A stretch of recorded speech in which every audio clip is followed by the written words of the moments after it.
자, 여러분 지금부터는 조선의 15번째 임금 광해군 편이 되겠습니다. 자, 여러분 광해군은요 선조와 공빈김씨 사이에서 태어났습니다.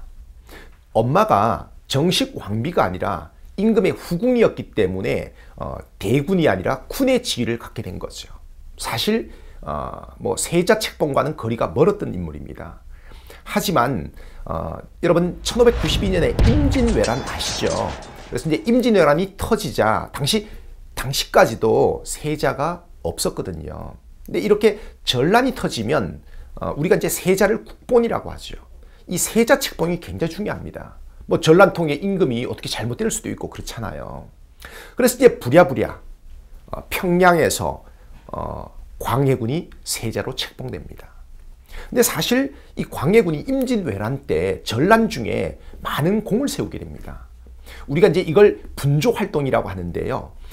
임금인 선조는 의주에 도망가 있고 세자인 광해군이 분조, 작은 조정을 이끌고 강원도와 함경도 일대를 누비면서 근황병이라고 하죠. 임금을 위해서 싸울 수 있는 병사를 모집하고 그 다음에 일본군과 싸우고 있는 관군을 독려하고 민심을 수습하고 이런 굉장히 중요한 어떤 활동을 했습니다.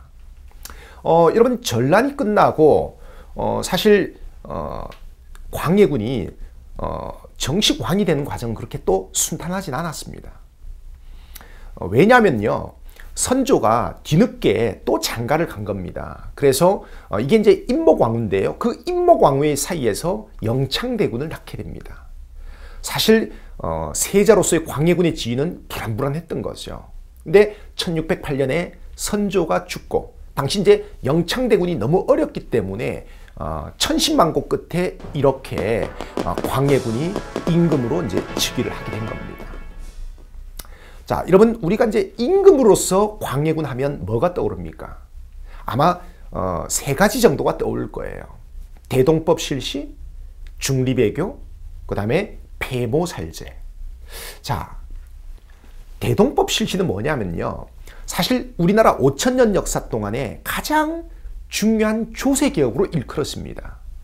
기존에 이제 특산물을 내는 제도가 있었는데 이 제도가 사실 변질이 돼 갖고 백성들이 이게 되게 부담스러웠거든요. 이 제도를 이제 뭡니까? 고친 게 바로 대동법이에요. 자, 여러분 이 대동법은 농민들의 부담을 크게 경감시켰다. 농민들의 부담을 크게 줄여줬다는 평가를 받고 있습니다. 이 광해군 때 이제 경기도에서 처음으로 실시를 했고요. 나중에 전국적으로 확대된 것은 숙종 때지만 이 중요한 조세개혁인 대동법에 어떤 기초를 닦은 임금이 바로 광해군이 되겠습니다. 또 여러분 광해군 하면 또 우리가 이제 중리배교라고 하는 얘기 들어봤죠. 자, 당시에 임진왜란이 끝나고 나서 이 북방 정세가 급변하고 있었습니다.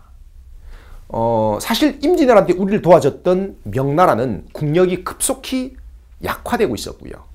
그 다음에 랴오뚱, 만주에서는 누르하치 세력, 여진족이 이제 급성장을 하고 있었습니다. 그래서 이제 마침 여진족이 후금이라고 하는 나라를 세웠거든요. 그러니까 이제 명나라가 이 후금을 대대적으로 이제 군사원정을 하는데 자, 우리 조선 보고 원병을 보내라고 합니다.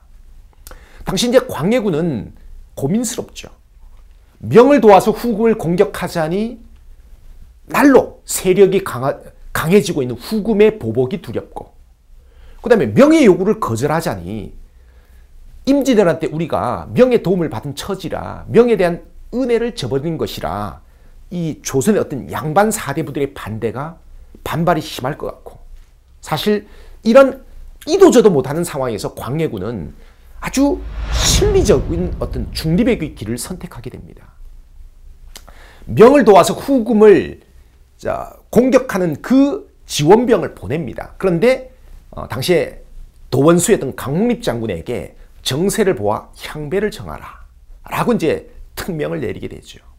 당시 이제 광해군이 이렇게 아주 신중하고 아주 철저히 뭡니까? 실리적으로 이 당시에 후금과 명과의 어떤 사이에서 중리배교를 펼쳤기 때문에 우리는 큰 전란을 피할 수가 있었던 겁니다.